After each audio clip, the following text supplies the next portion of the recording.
Santo do dia, 7 de dezembro. Santo Ambrósio, bispo de Milão e doutor da Igreja. No seu tempo, havia divisões sociais dilacerantes. Em 7 de dezembro de 374, em uma igreja milanesa dava-se uma discussão animada, a embaraçosa nomeação do novo bispo da cidade, capital do Império Romano do Ocidente, havia agravado a separação entre católicos e arianos. A negação da divindade de Cristo, defendida pelos arianos e combatida pelos católicos, era vista como uma barreira insuperável na escolha de um pastor, que pudesse representar ambas as partes. Um bispo para todos. Como mediador, foi convocado o governador das regiões italianas da Lombardia, Ligúria e Emília-Romanha, conhecido pela sua imparcialidade e equidade.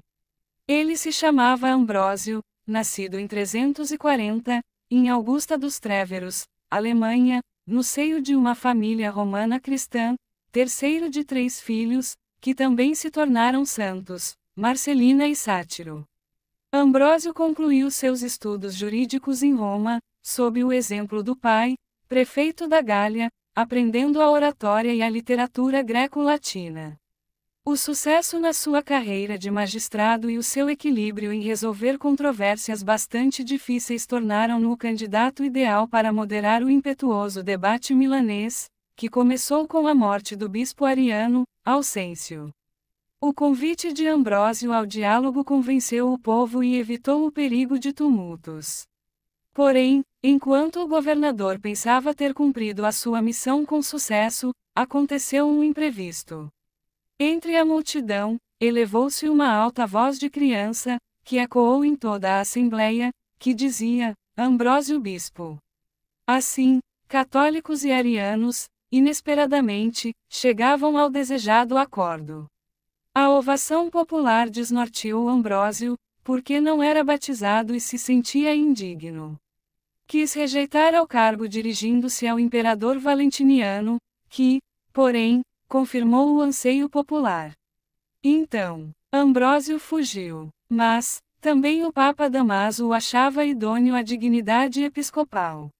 Logo, entendendo que esta era a vontade de Deus, aceitou e se tornou bispo de Milão, com apenas 34 anos de idade.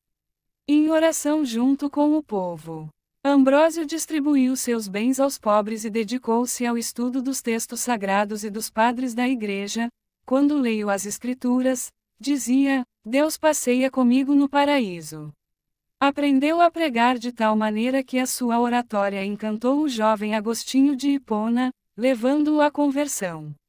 Assim, a vida de Ambrósio se tornava, cada vez mais, sóbria e austera, toda dedicada ao estudo, à oração, à escuta assídua e solidária dos pobres e do povo de Deus. Se a Igreja dispõe de ouro, não é para guardá-lo, mas para distribuí-lo a que mais necessitar, disse quando decidiu fundir os ornamentos litúrgicos dourados para pagar o resgate de alguns fiéis sequestrados pelos soldados nórdicos. Combate à heresia. As suas prioridades foram a paz e a concórdia, mas jamais tolerou o erro. A iconografia artística o representa com um açoite na mão contra os hereges. Ele combateu, energicamente, o arianismo, que o levou a discordar até com governantes e soberanos. Daquele conflito, que eclodiu sob o governo da imperatriz filo-ariana, Justina, Santo Ambrósio saiu vencedor, reafirmando a independência do poder espiritual do poder temporal. O episódio da carnificina de Tessalônica foi emblemático. Depois do exílio de 7.000 pessoas, em revolta pela morte do governador, Santo Ambrósio conseguiu convencer Teodósio, autor da chacina, a se arrepender. O imperador é da Igreja e não. Acima da Igreja, era a convicção do bispo milanês, que, ao contrário da lei, não submeteu nenhuma igreja aos arianos. A primazia de Pedro. Por outro lado, Ambrósio sempre reconheceu a primazia do bispo de Roma, dizendo, Ubi Petrus, ibi Ecclesia, onde está Pedro, ali está a Igreja. O amor a Cristo, a Igreja e a Maria emergiu das suas Copiosas obras literárias e teológicas, que lhe conferiram, junto com os santos Jerônimo, Agostinho e Gregório Magno, o título de grande doutor da Igreja do Ocidente. Construtor de basílicas, compositor de hinos, que revolucionaram o modo de rezar, e incansável na oração. Ambrósio morreu no Sábado Santo de 397, uma multidão imensa o homenagearam no dia de Páscoa. Fonte: Vatican News.